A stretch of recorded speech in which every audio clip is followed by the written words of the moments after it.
All right, what's up, man? What's up, man? It's been a minute. I know it has been a minute. It's been your wedding. I know. Well, viewers will be seeing this like literally the week after the last one, but realistically, it's been like 2 months Yeah. since we filmed the last one. It's been hell long. Yeah.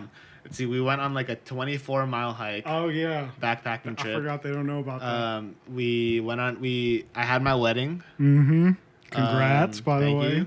And then you started a job at a restaurant. Yeah, I did. I feel like it's kind of funny because I mean, whoever doesn't know, like I used to work at Panda Express. Uh-huh.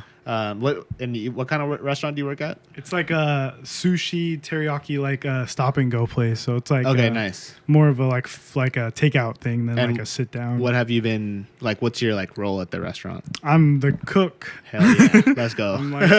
I'm really like the only cook there. So Okay. when it's like a hot food order, I'm literally the only one in charge of that. Hell yeah. And how do you think like working in a restaurant has changed like your view of like not just like food but just like the whole restaurant experience? I feel like it because working at Pan Express like changed my whole like view of it. Because I mean we've discussed I worked at 85. But that's not the bakery. It's very different from that. So I think it's a little more fast paced for sure. Bakery was like very like we don't have any orders. We just kind of do what we're told to do. Yeah.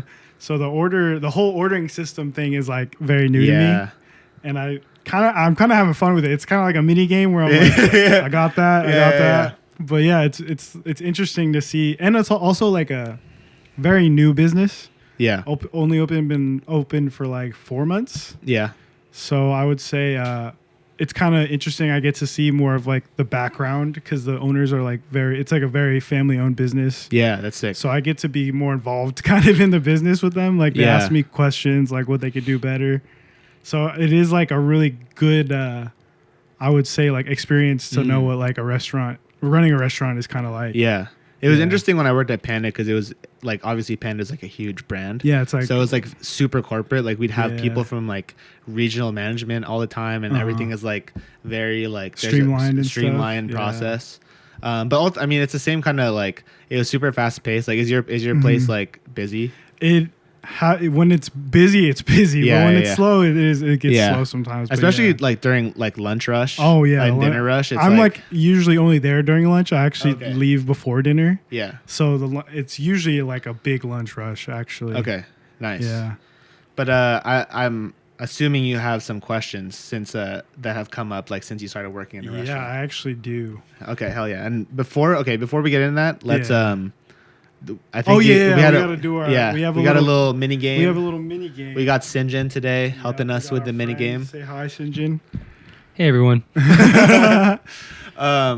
What's the what so game? So the basis of the game, I've been following sports, and there's this little trend going on in sports podcasts where you keep 3, cut 5. Okay. So he's going to give us a list. It's going to be blind cutting and keeping. So we're not going to know what's coming next. Yeah, we didn't. Sinjin prepared the list. Yeah, right? we don't know at all what's going on. So basically there's going to be we have categories with what? Yeah, fast food and desserts. I think are the ones that we have. Sinjin's going to give us like one at a time. Yeah, one at a time, and we're going to blindly cut or keep, and it's going to be more of like a decision making kind of thing. Okay. Like based off what we like, obviously. And there's going to be 5 total.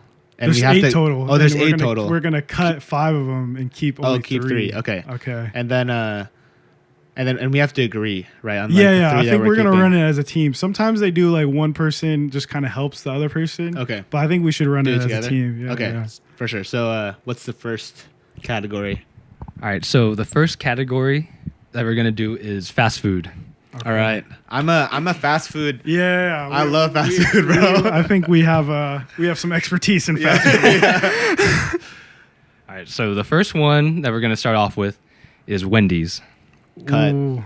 Cut? You think cut? What instant like okay, I don't know.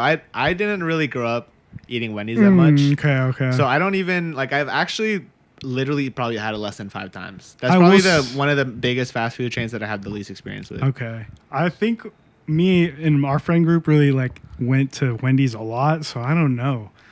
I will say their main thing for me is their barbecue sauce is really fire. Okay. But I could be okay with cutting that just because there's probably other better bangers out of like list. top 8. It has to be. It can't be like in a top 3. Okay, yeah. I like think, in general, it's not top 3, right? Yeah, it's not top 3. Okay. I think we cut. All right, so we're gonna cut Wendy's. Cut Wendy's. All right. The next one we have is Chick-fil-A. I actually don't like Chick-fil-A that much. Yeah, and their whole. This might be controversial. I feel like everything is kind of mid. Yeah, it's not insane. Yeah, definitely not enough to like keep for sure. You know what? I actually think that their grilled chicken sandwiches are better than. Have you ever had the grilled chicken sandwiches? No, I don't get the grilled chicken. The grilled chicken sandwiches are crazy. They're actually really good. Really? Like I like them better than the. Is that valid, Sinjin? Oh yeah, 100%. Yeah. I feel like for me they look kind of dry. No, dude, they're hella juicy. They're actually hella juicy. Okay. If I ever go to Chick-fil-A, I actually always get the grilled chicken club. Okay. With like the bacon and cheese, dude. You should get that next time. It's really good. You can actually also get grilled chicken nuggets, which sounds stupid. I've had. Oh, you had those? Yeah, those aren't bad. Low key, I feel scammed because I'm paying $20 for like just chopped up little. chicken. But they're really juicy. They get carried by their sauce too. Yeah. So I think we could cut that one. Yeah. Okay, we're gonna cut Chick-fil-A. Okay. Let's do. Okay, next one we have is In-N-Out. Keep.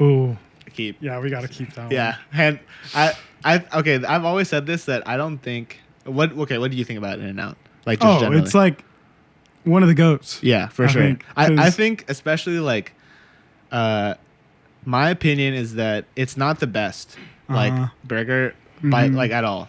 There's a lot of burgers. There's a lot of good In-N-Out, burgers out there. Yeah, but I don't think that there's a lot of burgers out there that are like In-N-Out. That's true. Yeah, it's not trying to be like what everyone else wants. Yeah, exactly. It's just In-N-Out. It's just In-N-Out. Yeah, yeah. And it like that. Whenever I'm like craving In-N-Out, it's not like I can have like McDonald's instead. You know, like I really want In-N-Out if I'm craving In-N-Out. That's true. It's like its own flavor profile.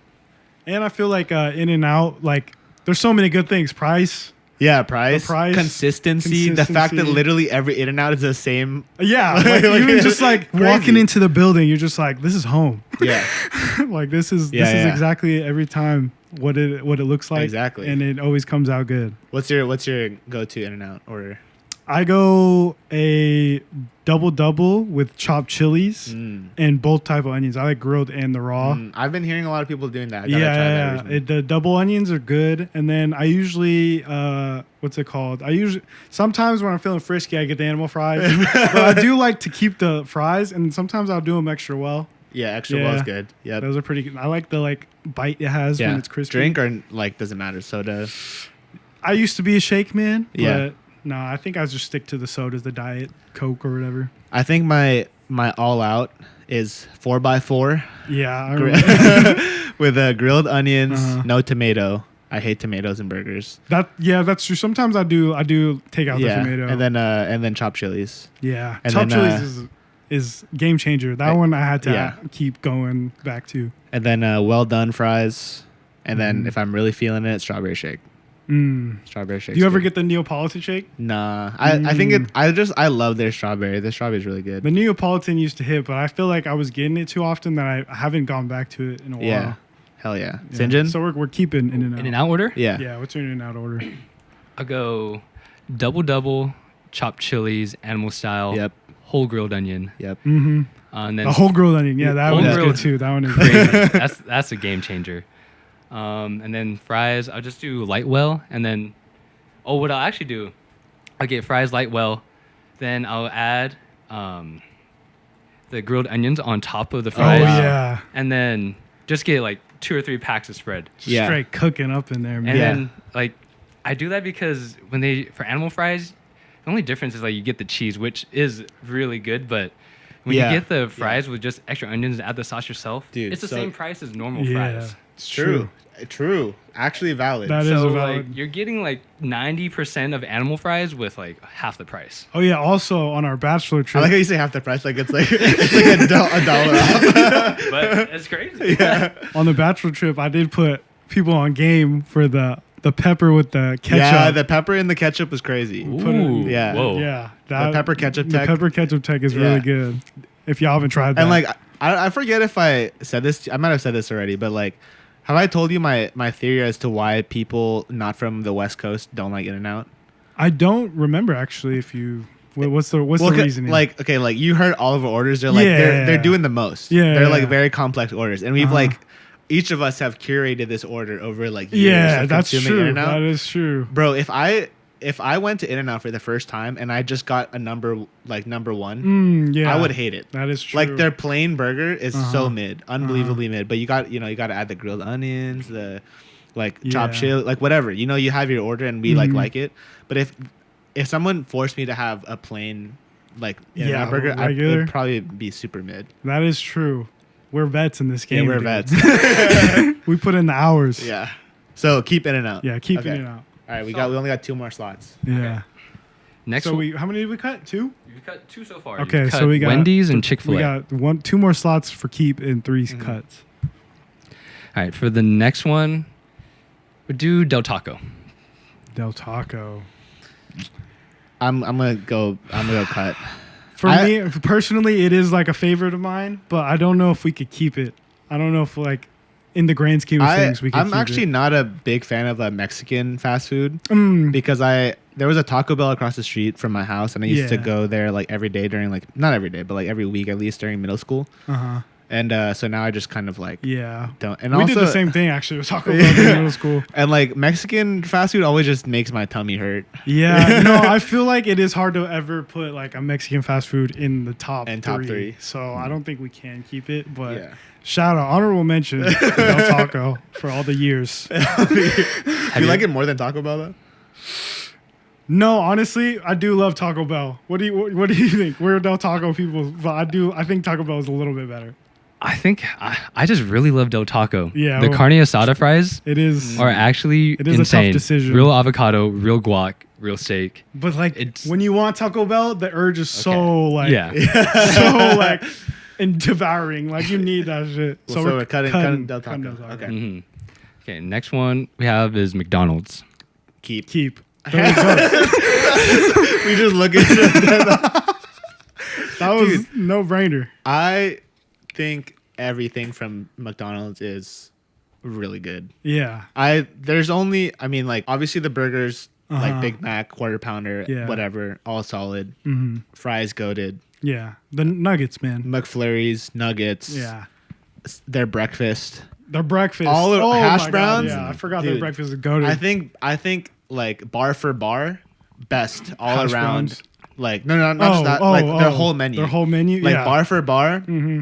Best all overall menu. Like go head to head against and any not other. to mention all the like collabs they do and stuff. They're the goats. Dude, we got all the BTS toys. Really? Yeah, we got every single one. I think I have like Jungkook, J-Hope, and Suga. Bro, I ate 10 Happy Meals in 3 days. That's good. Did you get the Ninja Turtle Sanrio collab? I got one, and it was I don't even know which character it was. It was just kind of. Nah, yeah, me and my mom were hunting those for a while. Okay.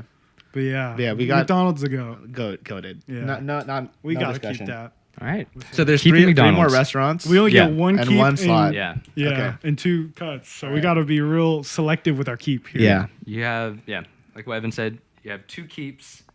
You have 3 cuts, and there's 3 items left. Okay. Okay. Next one we have on the list is Jack in the Box. Oh.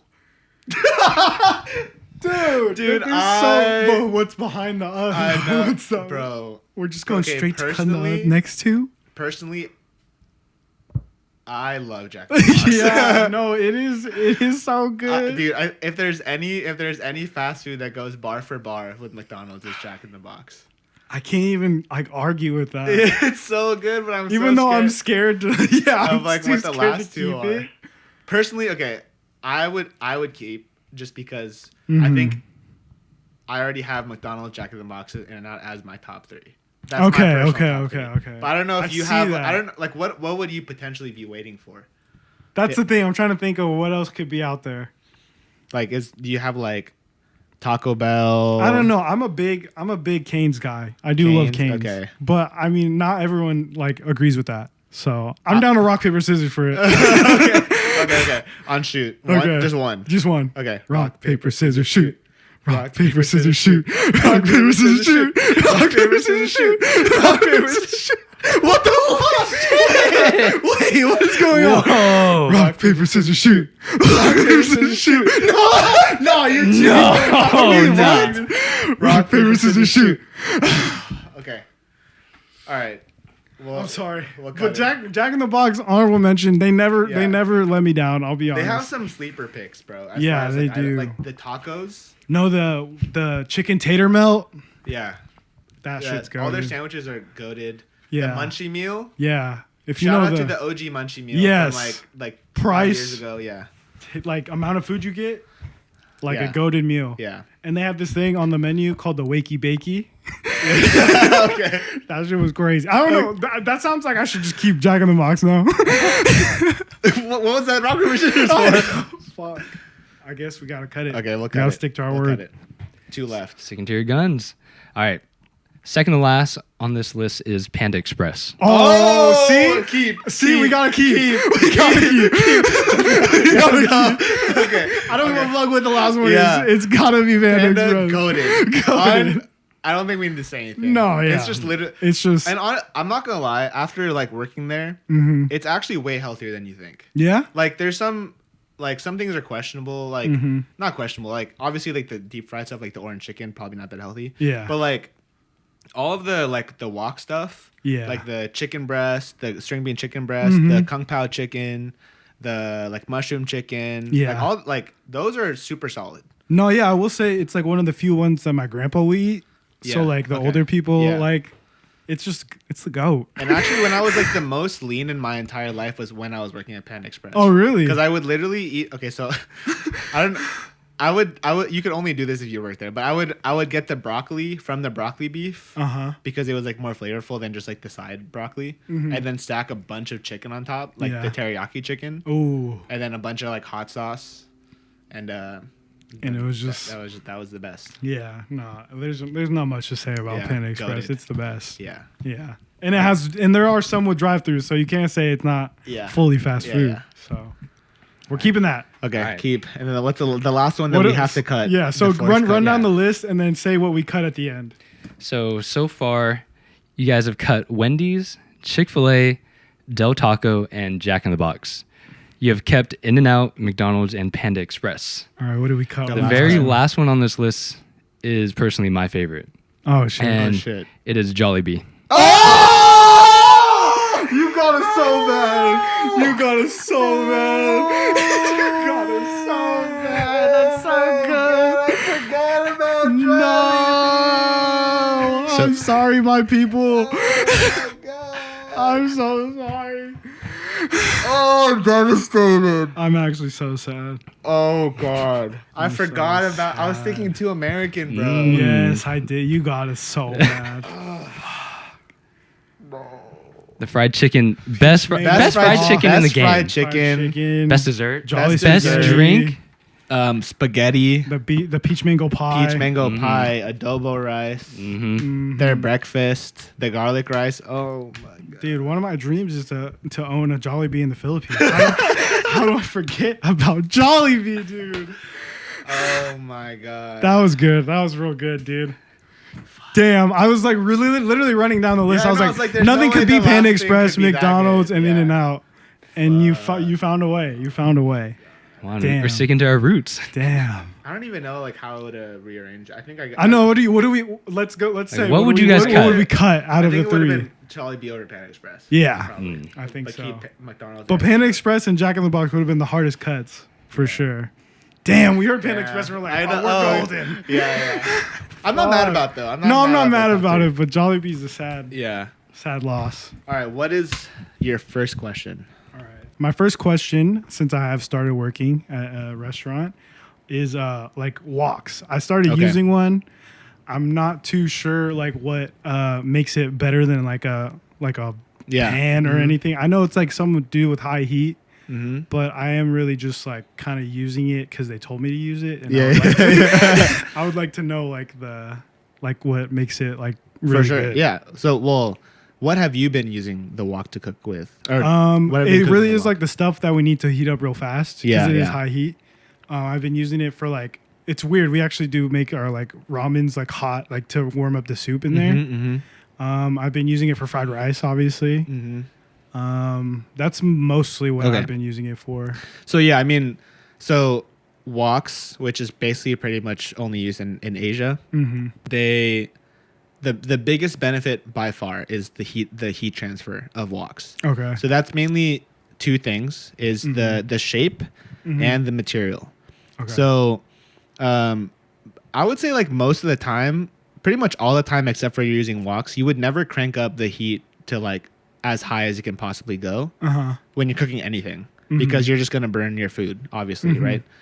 But with woks, you're usually using stir fry technique, to make stuff in a wok, and so for one is the geometry, right? So the hottest part of the wok, you're blasting as high heat as possible, and because it's like a bowl shaped, all the heat is concentrated like right at the bottom, right? And then also because you have the bowl shape, it makes it really easy to like toss. Yeah, I've been working on that. Yeah, dude. you got the fried rice. I'm really bad at it still. Dude, I remember my first time at Panda Express, my forearms and my back were like hella sore. It is a workout. Yeah, you gotta get that. So the geometry, right? So that you got the high heat at the bottom, and then the sides to make it easy to toss, and then also the material. So usually like real woks are made from like carbon steel, which is like it's pretty much just iron with like a little bit of like carbon just to like make it a little stronger, and like it's also very thin. So obviously, if you had a very thick wok, not only would it be like heavy and hard to toss, but it would be harder to like transfer the heat. Pretty light for how big it is. So the main thing though with wok cooking is that it's, like I said, it's always like some kind of stir fry. So you would never use a wok to cook like big pieces of meat or like big pieces of like a vegetable or anything, because it really relies on having the temperature be as high as possible. And you can imagine, like, if you used a big piece of meat, you'd probably burn the outside. Like, if a steak, let's just say a steak, I wouldn't cook the inside. You would just completely burn the outside before the inside was cooked, right? But if you're using small pieces of meat that the center will cook really easily, what happens is you can, because you're at such high heat, you get what's called, have you ever heard like wok hei or breath of wok? No. So I think wok hei is Chinese, I think. But it basically means breath of wok, which is like, translates to the flavor that you get by using a wok, which I think has been like misinterpreted before as like because like of the flames or something that like kind of curl over, but really it's because of the browning, because you can get such good browning and like even a little bit of like char like on your food, because you're at such high heat, you're basically like browning your food like really quickly. Every time even though you're stirring it constantly, every time your food like touches the bottom of the pan, you're basically like browning the hell out of it because it's such high heat. Right. But at the same time, since your meat and your veggies or rice or whatever are so like they don't have a lot of internal volume. They're not very big.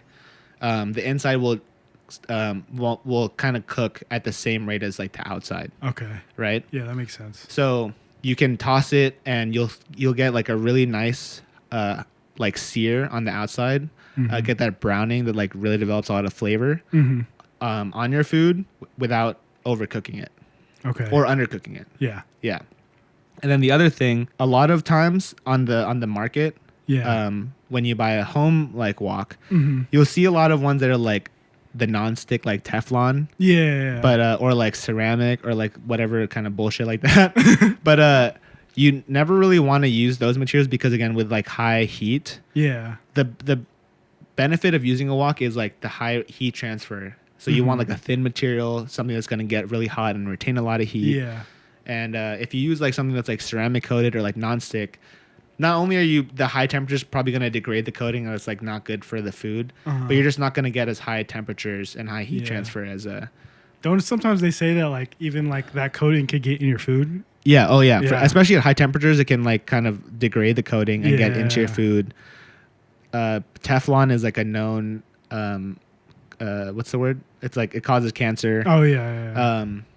So you never, especially when you're buying a wok, you always just want to go straight like carbon steel. Don't even like stainless steel sometimes is bad because it doesn't have as good of a heat transfer rate. As just like carbon steel. What about like cast iron woks? Cast iron is basically carbon steel. Okay. Yeah. Because we use that at my house, I think. Sometimes. Yeah. So there's a cast iron. Cast iron is, when you say cast iron in a cooking sense, it's typically like the really heavy, thick material. Yeah, it's the heavy one. I wouldn't say that like that kind of wok is the best, because again, you need something that's like really thin and like easy to toss and stuff. Yeah. But material wise, like the material that cast iron is made of is a type of carbon steel, and then carbon steel is like usually just like thinner and lighter, but I think it has a higher carbon content. Yeah.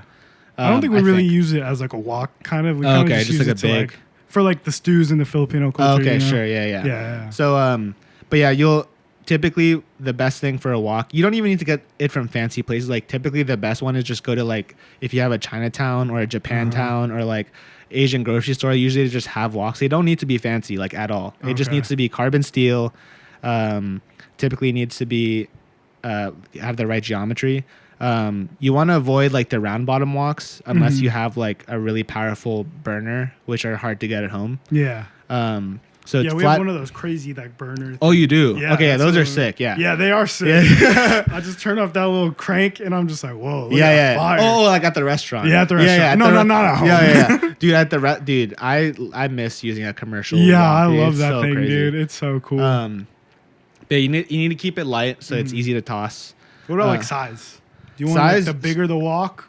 I mean, big wok for large portions. So when we made like the big size of Panda, like the fried rice and chow mein, we had like a massive like I've seen those woks in the back. Yeah, like a 2-foot wok. It was like huge. Christ. And then but for the main dishes where you're making it for like probably good for like at home, I would recommend like a 14-inch wok. That's probably where you want to be.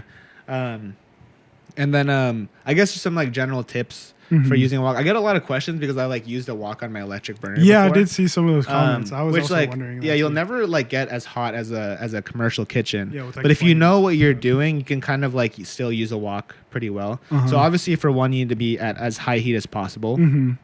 Unfortunately, with since like with an electric burner, the most contact or the most heat is going to be when it's in contact, so you can't really lift it up and toss it as much, and you can't be as aggressive when you're tossing. So mostly you're just doing like really small flicks and movements to keep as much heat on the pan as possible.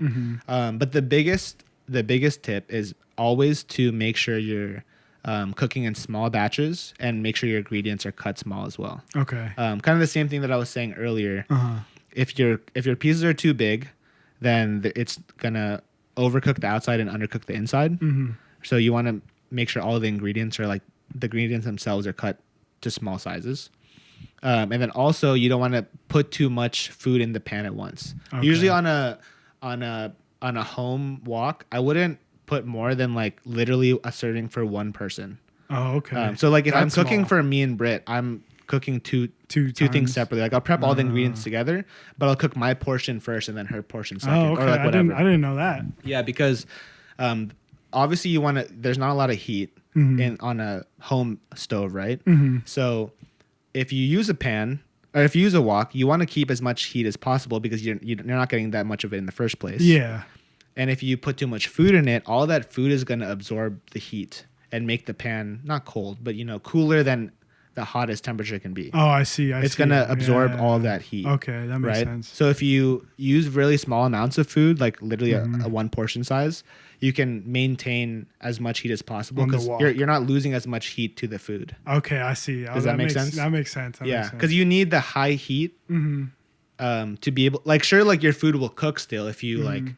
I was thinking more the food on the top wouldn't get as much heat, but well, that's why you got to stir it. Oh, okay. Yeah, but like you would still cook your food if you like put a lot of it in. It would still work like to cook it. Yeah. But you wouldn't get that nice like seared outside. That is the benefit. So if you want to maintain the high heat on the bottom of the pan, you got to use like as little food as possible. Small portions. Okay. Small portions, small ingredients, and high heat as possible. Okay. Yeah, and then you also got to use a high smoke point oil, obviously. So like you can't use olive oil because olive oil is like only like $3.20. I think. What oils are like? Usually like seed oils or like peanut oil, or peanut oil is pretty common. I use canola. Okay, yeah, that's what we use at work. So you can use like, I think avocado is like relatively high as well.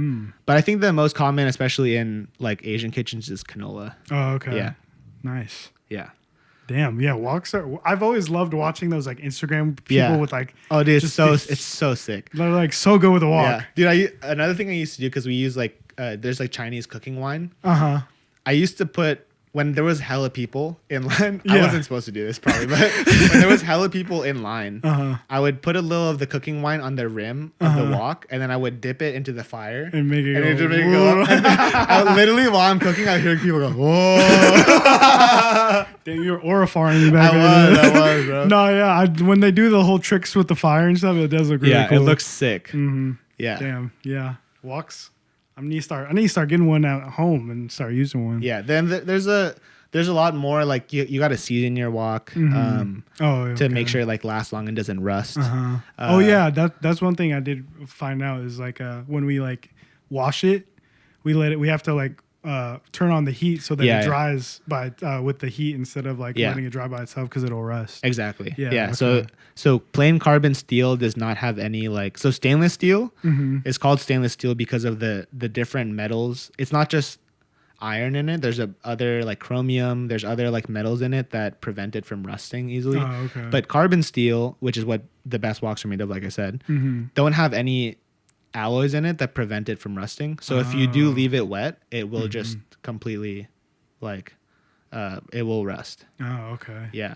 But if you properly season your wok, which like there is a seasoning process to it to start out, but honestly, the best way to season your wok is just use it, and it'll build up seasoning over time. Oh, okay. And also just like properly preheating your pan, it'll be like non-stick. Yeah. But woks are sick. It's honestly one of my, cool. If I could only have one pan, it would probably be a wok. Oh, okay. Yeah. You could just cook anything in it? You could pretty much cook anything. I mean, like, it's not for it, but you could definitely use it to cook bigger pieces of meat if you needed to. Like if you want to sear on the outside, would you do it? Yeah, if you absolutely had to, I could cook a steak in a wok. Oh shit! It's not meant for it, but I could use it for that. But you would have it's definitely like the advantages, like you can't really stir fry in a regular fry pan. It's pretty hard. And you can deep fry in a wok. You can boil stuff in a wok. Oh shit! Every time I deep fry stuff, I actually use my wok. I don't use like a big Dutch oven or whatever people use. But I think woks are probably the most versatile. I do a lot of deep frying at work. Okay. So that was like another question I had about was like deep frying. Like what are the advantages to deep frying? Yeah. And like why because they just have me deep fry like everything. Oh, basically, yeah. That was one thing I learned at Panda is that the only thing that's not deep fried is the grilled chicken. Yeah. That's really? The only thing we have a big grill. Uh-huh. But everything else, even like so I think people, when they hear deep fry, they usually think of like battered things. Yeah. But you don't have to use batter to deep fry. All deep frying is cooking something in completely immersed in oil. You can basically think of it as like boiling water. Like cooking pasta and boiling water, but you're using oil instead. So the main difference being that obviously water boils at 100 degrees Celsius and then, or like 212 Fahrenheit. And then oils smoke at like anywhere between like 350, 320 to like upwards of like 450, 500 degrees Fahrenheit. Okay. So like you're getting like 200 more degrees of like cooking temperature compared to boiling. But effectively, it's the same mechanism. Kind of like you said, like they deep fry everything because it's really fast and really efficient. Yeah, that's what I assumed was like the reason. Because like so I guess a good example here is like you could probably stand outside like in the desert and it's like 120 degrees Fahrenheit, and it would feel really hot, but you would feel fine. Right, like you would be uncomfortable, but like you wouldn't be like in physical pain or anything. Yeah. But if somebody splashed 120 degree Fahrenheit water at you, it would feel a lot hotter than 120 degree Fahrenheit air. Okay. You can even be in 200 degree air, like in a sauna. Right. But if somebody splashed boiling water on your face, it would probably burn you. Yeah. And that's because obviously the medium, like the water or the oil itself, is like in more contact with you than like the air is. Yeah.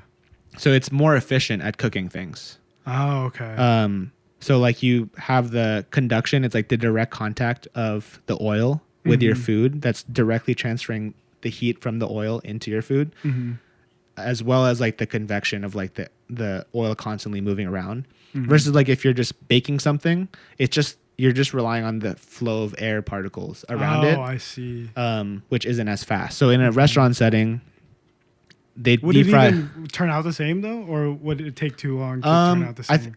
If you were to like just batter it and then put it in an oven, it wouldn't turn out the same because, okay. So getting into how deep frying actually works, you know, like when you deep fry something, like instantly it starts bubbling. Yeah. Right, and that you know why that is? No, I don't. So the bubbling is literally because the water inside is boiling.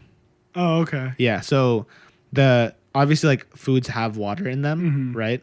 And we've established that like water boils at 212 degrees Fahrenheit. Yeah. And you're deep frying usually at around like 360 Fahrenheit.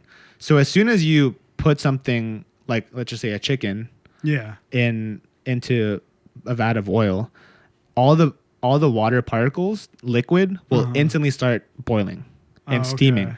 And like that all rises to the surface and becomes oil. Which is why, if you've ever noticed, like if you deep fry something for long enough, it doesn't boil, it doesn't bubble anymore. Yeah, that's because all the water has already boiled off. Ah, okay. Yeah, and that's why also like when you deep fry things, if it's really wet, that's when you need to be most careful of the splatter. Yeah, because the water will basically instantaneously boil as soon as it comes in contact with water, and it'll start like splashing. The splashing is literally caused by the water particles coming off of it and boiling. Okay. Yeah. So that being said, all of that happens really fast, right? And the steam is actually like leaving the food. So the water boils and the steam leaves, and that's why it like comes up to the surface and bubbles, right? If you were to do that, like if you put something battered in the oven, it wouldn't heat it up nearly fast enough. And what would happen is that instead of all that steam escaping rapidly, all the steam would kind of stay inside of not inside the food, but it would kind of get trapped by the batter, and you would actually end up steaming your food instead of frying it, which is why like you can't get things as crispy, just like in the oven typically, or like pan frying it as like deep frying, because you're not boiling the water fast enough that it's rapidly escaping, but instead the steam is sticking around. And when you want crispy food, what crispy food is the absence of water, right? Like if it's really crispy, that means there's literally zero water in it, or like minimal water. So if you're steaming something in the oven because you're not getting rid of the water fast enough, you'll never get anything crispy because the water will just stick around for too long. Okay. Right. So you would not get it would be hard. I guess you could if you like had wire racks and maybe hot enough air, like if you had an oven that was like, I don't know, like 2000 degrees or something, it could probably get fast. Like you could probably get the same result, but for the most part, what you get from deep frying is speed, efficiency, crisp, at the cost of you're probably getting something a little more greasy. Yeah. So that's the other thing is that I think there's a biggest. Everyone kind of knows that if you deep frying something, it's gonna be like really unhealthy for you. Yeah, it's gonna be pretty unhealthy for you. It's gonna be like really greasy, really oily.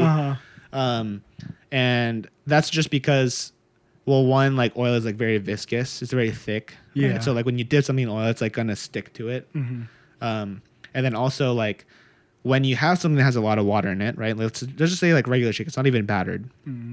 If you have a lot of water and it's all boiling off, eventually when all the water starts to boil off and there's pockets in the food where there used to be water and all of that's gone now, once all the water is gone, all of that will kind of start to get replaced with oil, if that makes sense. Oh, okay. Yeah. Because I was like, how does the meat stay juicy in there? Yeah. All the water is gone. And it doesn't like it doesn't all leave. Obviously, like it can still like some of the moisture still some water. and still stays. Like the oil doesn't penetrate. It doesn't penetrate all the way. I don't know exactly how deep. Eventually, if you like were to fry like a katsu long enough, would the like it end up being dry on the inside, like fully dry? Yeah. Oh, okay. It like over I don't know what time span, but if you were to do it over an extremely long time span, it would probably all the water would eventually leave and boil off, and all be replaced with oil, and it would just be completely greasy. Yeah, I should. Which is why like deep frying. Run a science experiment. You definitely could. Like, how long would it take to like to fry something until like all the water escapes? Okay. But oil penetration isn't like over a normal deep frying timeline. Yeah. Like the oil doesn't penetrate that deep. So like the center, if you dropped in like a chicken fillet, and you just deep fried it, like it would be greasy on the outside, but it's not like the oil is penetrating all the way through.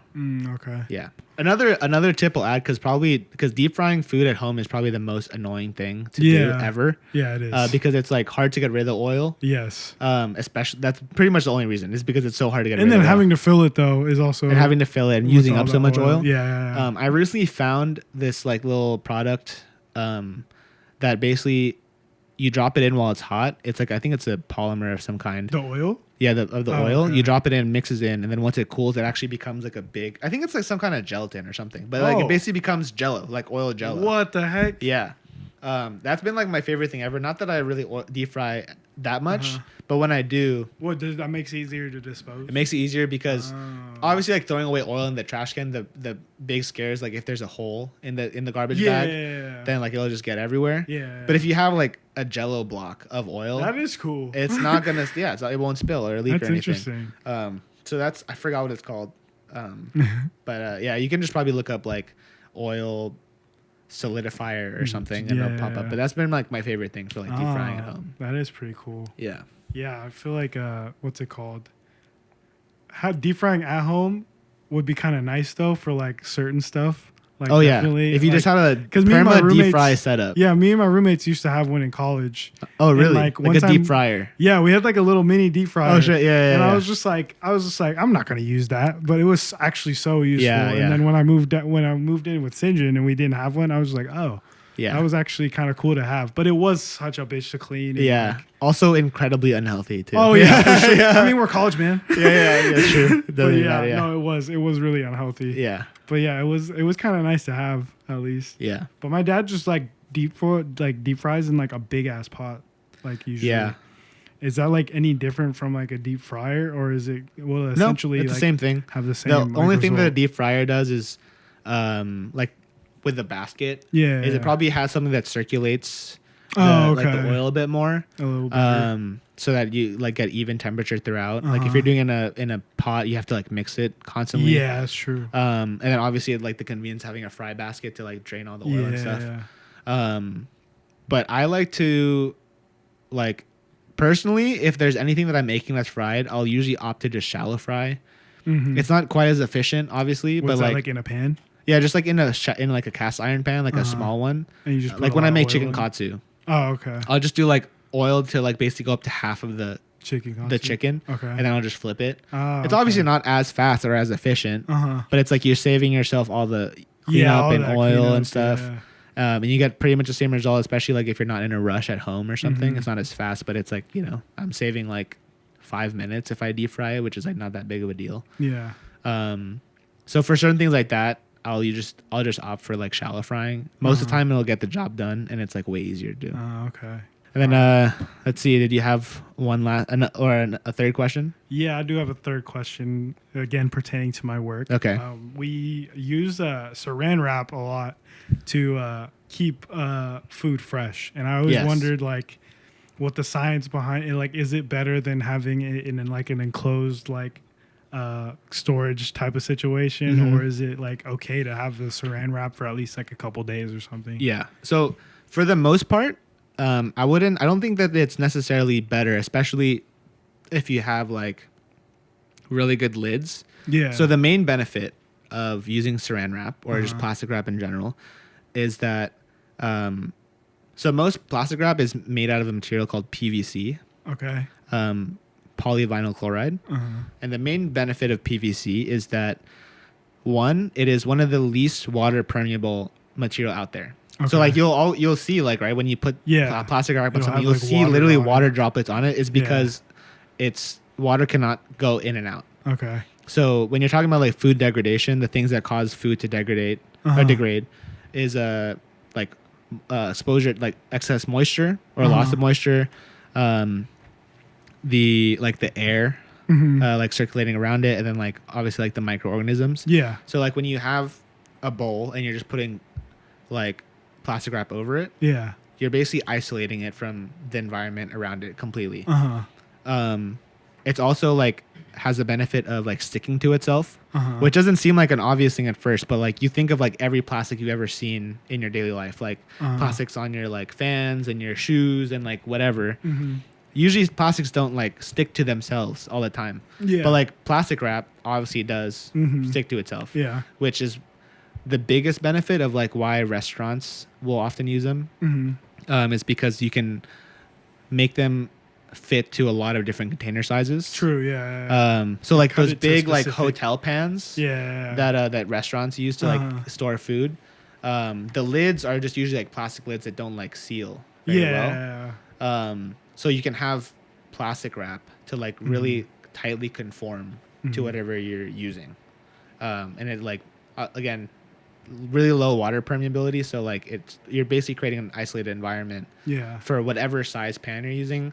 In a restaurant setting, it's obviously very nice for like it's really cheap. It doesn't take up space or something. Sometimes it's easy to use. Like steam stuff too when we plastic wrap and stuff. Okay, like that. I will get so.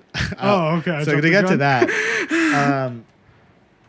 there has been a little bit. I feel like in the last like 10, 15 years, like people have been really concerned about plastics. Plastics, yeah. So generally speaking, the OG like plastic wrap was made from this similar material called polyvinylidene chloride, which is very similar to PVC, but I think it's a bit stiffer. So they had to use this thing called a plasticizer, which is exactly what it sounds. It makes things like more flexible, more like plastic. Yeah. So like obviously when you think of saran wrap, it's not stiff, right? It's like very like you can wiggle it around, bend it, whatever. Yeah. In order to get that, you have to add like extra, we'll call them chemicals, to like modify how flexible it is. And in OG saran wrap, they use these plasticizers called phthalates, which have been discovered to be just like generally bad for your health, like hormone disrupting, and it was like leaching into your food and stuff. Oh shit! So that's why we transitioned into like PVC, which is like I think a little more flexible. Yeah. It still has to use some plasticizers, but the plasticizer we use, which I think is called DEHA, is not as dangerous. Yeah. But I think that there are general guidelines for like how you should use plastic wrap. I think people are even getting sketched out about PVC, so they're switching to low density polyethylene as like a new like greener alternative. Okay. But the downside is that it doesn't stick to itself as well, which is obviously kind of sucks. Yeah. And it's way more water permeable than 3,000 times more. Oh wow. Yeah, which is that's 3,000 times sounds like a lot. Yeah, it does.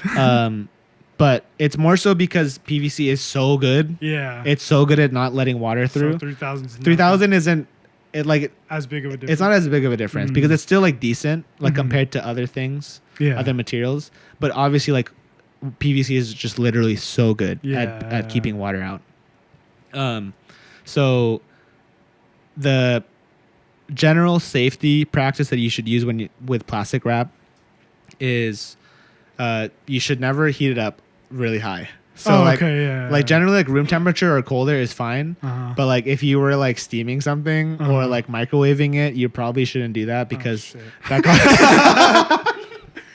I'm not gonna because that the plastics will like have a higher chance of migrating out if they're at high temperatures. Okay, that's good to know. That's definitely good to know. Also, you shouldn't use plastic wrap when you're... Also, Saran wrap. Saran is like the brand name. You know how like people call tissue Kleenex? I just always thought it was Saran wrap. Yeah, so plastic wrap is the generic name. Saran is like the manufacturer name. Or product name. So you also should avoid direct food contact. Okay. So like if you're putting it like in a big bowl and like this plastic wrap is just on the top and it's not touching your food, that's usually fine. Okay, yeah. And then also just like avoid long-term storage. So like if you're like at home let's just say, for example, if you're eating out of a bowl and you don't want to transfer your whatever you didn't finish into like a separate Tupperware, if you wrap it with plastic wrap, you can do that. Just try not to keep it for a long time. Don't keep. Yeah, it should be like next day, maybe next 2 days. Okay. And try not to let it touch directly any of your food, and also don't microwave your food with the plastic wrap on. That's good to know. I do that quite often. I usually take it off, but then sometimes I'm like, it'll make it hotter in there. It will. It actually. You're not wrong. It absolutely will make it hotter because you'll generate steam. The steam will will heat it up faster. But then also the plastics will have a higher probability of leaching into your food. Okay, that's good. Good to know. Definitely. Yeah. Okay. So I think those are all the questions that you had asked. But I think you were also wondering about like different knives. Yes, I was. So like, what knives have you been using like at work? I mean, I don't know the names. Okay, but like generally like. I got one butcher. Okay. That's what I use to cut like the veggies. Meats. Okay. And sometimes the veggies, yeah. And then I use one that has like kind of a rounded. It's not really like to a point. It's actually kind of rounded. Oh, so like okay, yep. And then I have one that obviously goes to a point. Yep. And then we also have like the sushi knives and stuff. Like I don't really touch those that often. But, yep.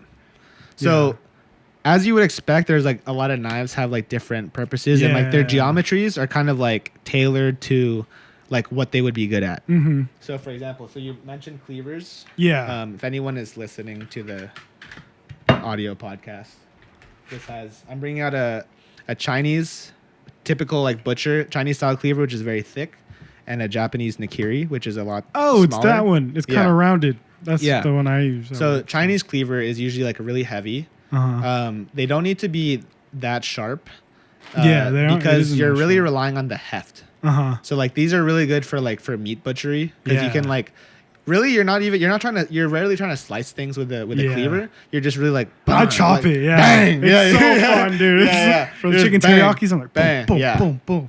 Like usually you can get away with them not being that sharp because they're just literally so heavy. That the sharp point will just kind of cleave through. Yeah. So that's what those are good for. But Japanese nakiris are like basically the same as a Chinese cleaver, but obviously it's like not as tall. Yeah. The reason why these are really good for chopping vegetables. Yeah, we use it for vegetables. Because it has a long straight edge. Okay. Right. So usually you're just making straight chops, but obviously because it's smaller, it's like a lot more maneuverable, easy to use. But the straight edge allows you to make like long cuts on vegetables. Yeah. And like you could even cut multiple at the same time. Yeah. So if you're like cutting like carrots, you could just make like really long slices on a carrot, like straight chops, bang, bang, like that.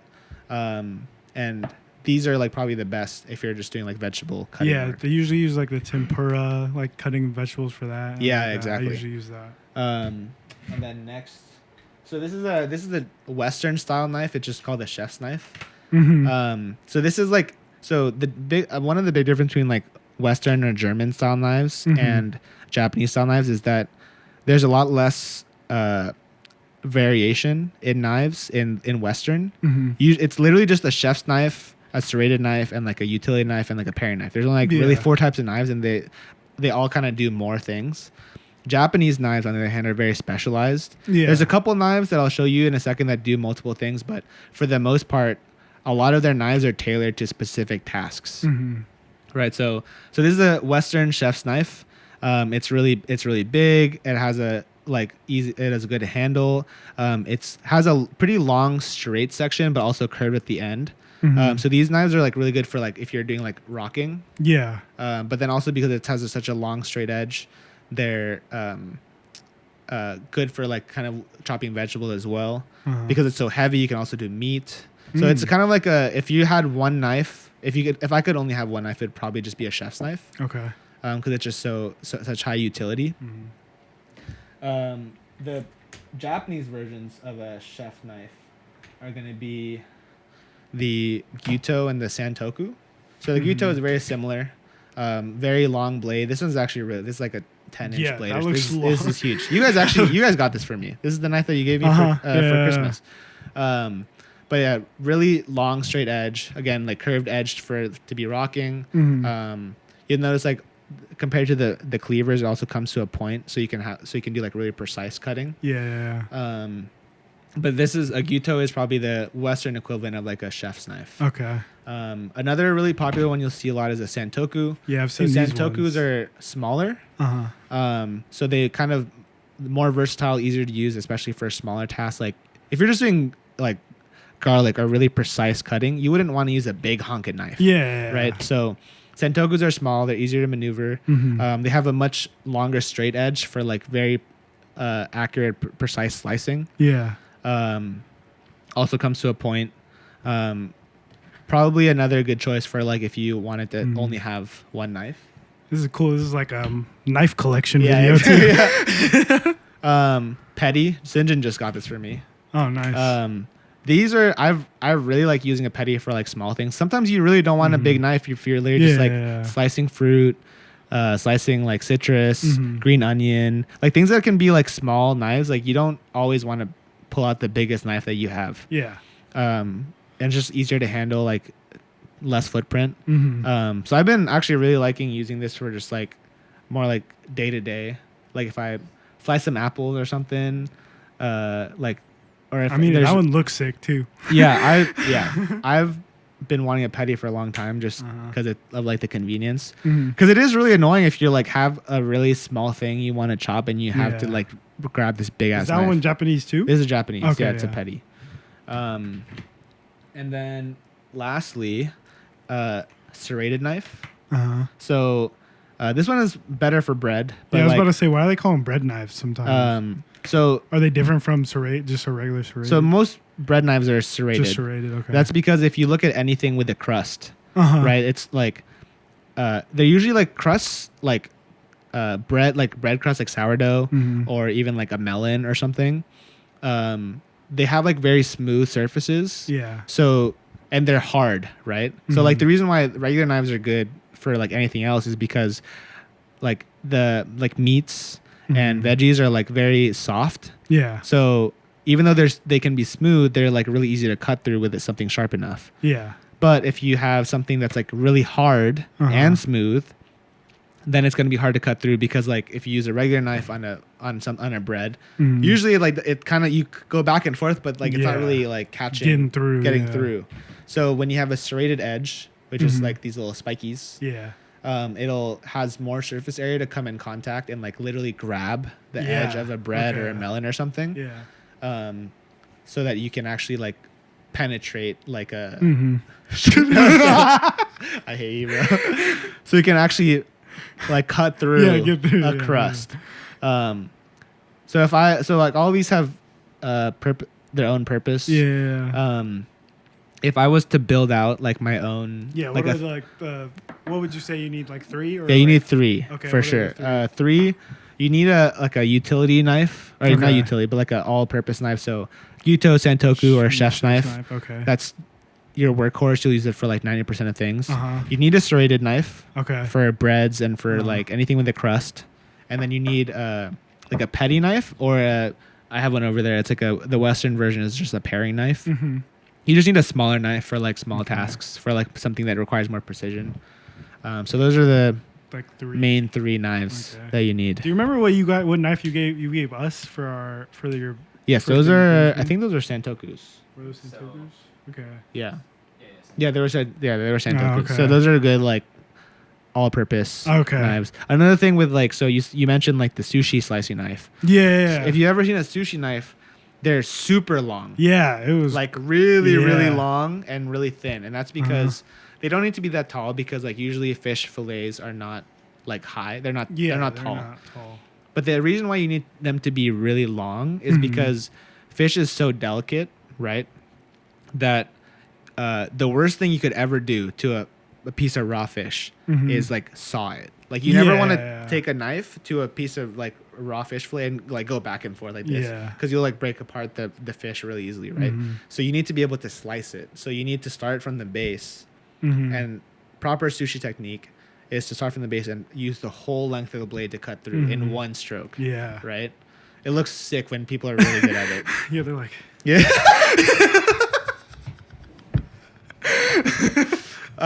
So yeah, like So that's why it needs to be really long. So that kind of goes back to like Japanese knives are very specialized to their purpose. Like that is going to be really good at slicing fish. They're super intense. But like if you needed to like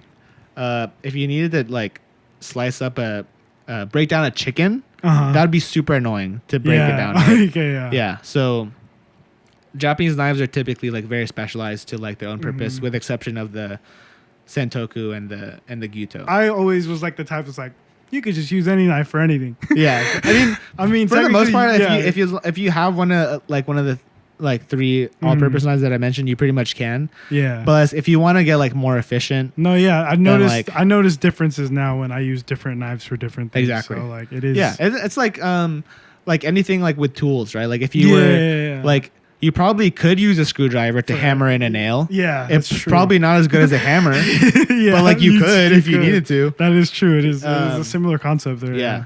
So it's just the right tool for the right job, you know. But yeah, dude, that's exciting, man. I'm glad working in a restaurant is really fun. It has been a fun experience. It was honestly one of my favorite jobs that I had growing up. So that's super sick. Yeah. Thank you for watching this episode 3, I think. Of Tastes Like Science. Thanks, Sinjin, for hanging out. What's your favorite knife? I know you have a pretty big knife collection. I'd say I have a Kuretsuke. What the fuck you said? I think it's Kuretsuke. What anime is that? It's Kuretsuke. It's a long. It's one Japanese knives with a long pointy edge. Oh, and the top comes down. The top is like angled. Yeah. Did you get it in Japan? I did not. Yeah. The one I got in Japan was. I think I also got like Sentoku. Okay. Yeah.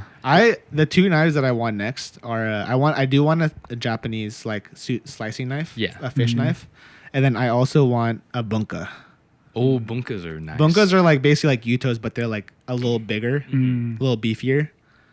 It's like kind of a mix between like a cleaver and a chef's knife. Yeah. They're nice. They look really cool. They just also look really cool too. Last tangent though, those like. What's with like the Damascus and like making like knives just drippy? Those are let's see, I have like is it actually like quality of the knife or is it just usually it's just craftsmanship. It's just okay, yeah. I mean, so like the Damascus is like Damascus is just like the layering, right? Yeah, it's like the folding. It's like how it's like how the steel is like folded in. So this knife is actually folded in with copper and brass, which is why it has like the gold. It has the gold and like, or not gold, brass and copper like in it. Yeah. But it's just for looks, really. Like it doesn't. I think there are. I don't know too much about the specific types of steels. I know that there's like. Yeah, there's a difference. The main difference, overarching, is carbon steels and stainless steels. So this is a carbon steel, which is like, the downside is that it's much harder to maintain. They rust really easily if you don't maintain them well, but they can get much sharper. They're a lot. More I mean they basically are harder and get much stronger or much sharper versus like a stainless steel is like you can beat this up, you can like leave it in a pool of water, it would never rust. They're like more beefy, more durable. The trade-off is that they're just not as sharp technically, but it's all preference really. But anyways, thanks for watching and we'll catch you next time.